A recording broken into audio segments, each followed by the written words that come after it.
So we've had the Switch 2 now for, I think it's over 6 months. I think it was, when did it release? It's over 6 months definitely now, and we have had a lot of different variations of games already.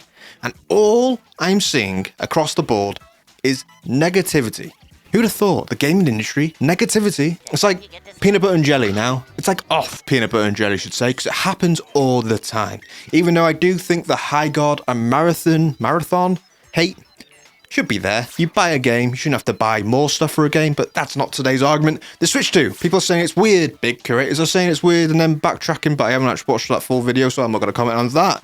Other things are saying there's no games coming out for it. It's compared to the Switch 1 release where no games actually came out for it. But I'm looking back now at the last 6 months or so, a bit more, but I got it slightly a bit later, so I'm thinking 6 months. We've had a lot of stuff. So let's mumble about, is the Switch 2 lackluster launch, or is it weird? Is it different? Is it wrong? Have we had a lackluster amount of games, or is it actually a pretty good damn launch for the first year of a console? Because we've had a large range of games. We've had Donkey Kong, what literally I think changed my brain chemistry. Every time I see a banana, I still go, banana, banana, ooh, banana. So that has changed me as a person. Now we had Metroid 4.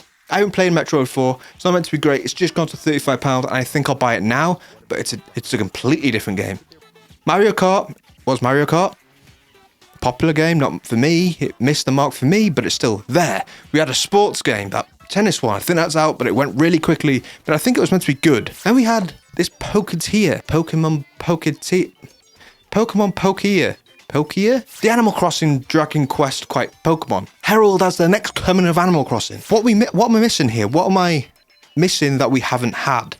Because it seems like to me, we've had a lot. These are big titles. These aren't small titles like a Mario little game.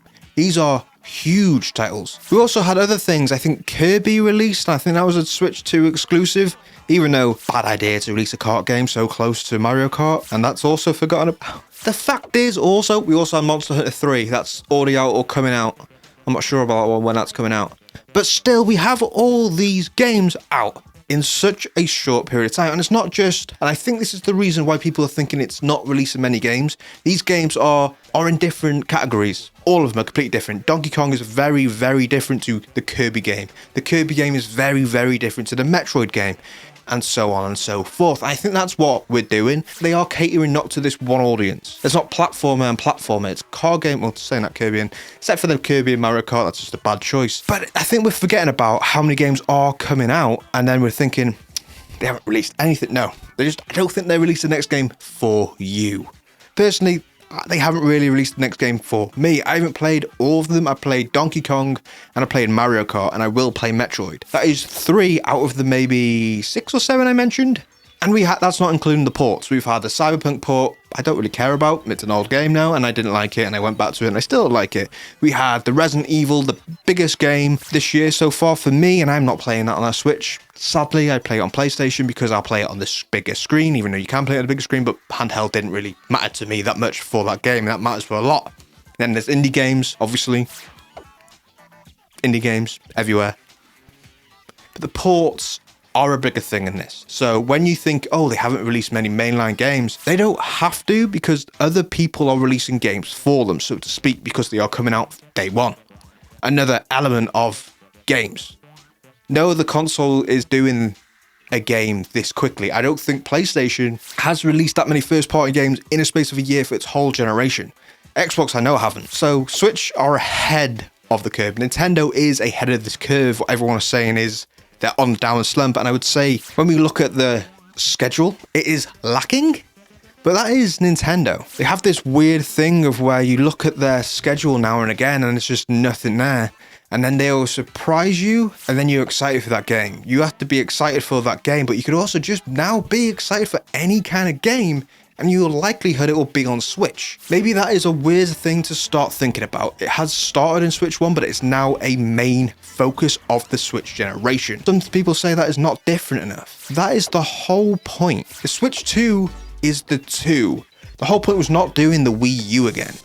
The whole point was pushing a generation of console, what is completely different to any other but still pushing it. Switch 2 is now at this perfect kind of level. What they do for the next generation, next 10 years, it's thought about to them, but to me, I'm not thinking about it. It's year one. I don't need the mouse stuff. I needed a better Switch, and that's what they did. And it's perfect for what they did. We had so many different games, so many different variations, and then the ports. I would say the Switch is going well. As I said, the schedule is looking bleak. We have Yoshi, what isn't going to be for everyone, and people are going to complain about that because bleh. And they have my most anticipated one, but I thought was going to come out earlier, that Blood, the Elden Ring, from Soft's main kind of next game. What's going to be a Switch exclusive, a PvE type exclusive.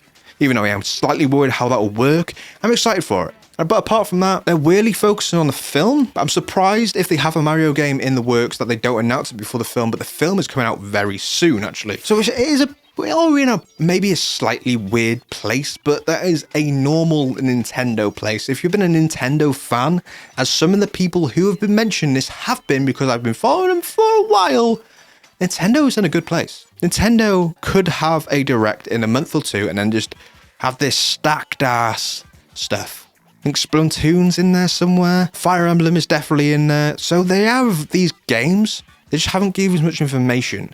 And the next big game, I think, is Yoshi. And I think that has more people a bit like, I don't really want to play Yoshi. Because Yoshi does feel like the kiddie game out of all the games they release are kind of kiddie. And that Yoshi is a game you probably won't buy if you kind of think, I don't really want to play a kid's game. But Mario, because it has difficulty, but Yoshi never really has. But that is Nintendo. You always have to do that. So would I say Nintendo's in this weird place? No. Would I say you should be excited about the possibilities of what will happen this year for Switch? I would say yes. Because I do still think we're in this realm of endless possibilities, maybe. Like, you're looking at PlayStation, they have their whole schedule announced.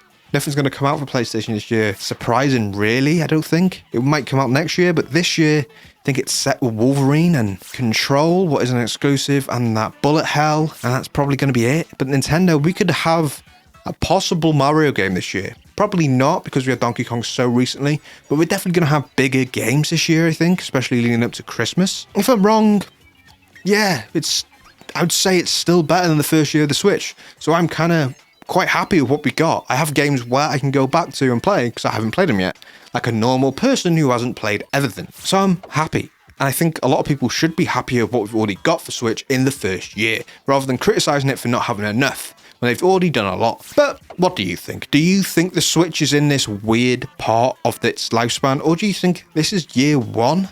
And this is normal for any console, and Nintendo have already proved themselves that this could be a great generation. We got Donkey Kong, what people were looking for ages, and that was rumored 4 years ago. Metroid, long past.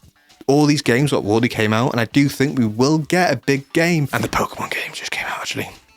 Yeah, Poketopia is a Switch exclusive, and it's the biggest game for the Switch this year, because I think Donkey Kong was last year. So it's the biggest game so far. Are we skipping Pokemon this year? I can't remember. The main Pokemon? I can't remember. I'm not a big Pokemon person at the minute. I can't remember out the top of my head. But what do you think? Poketopia has just released. Poketopia? I watched Zootopia and I'm combining both of them. I'm also writing a script for one. I keep on combining Zootopia and Pokemon, and it's just coming out Potopia. It's called Poketopia. It's the Animal Crossing clone-ish thing. Whatever.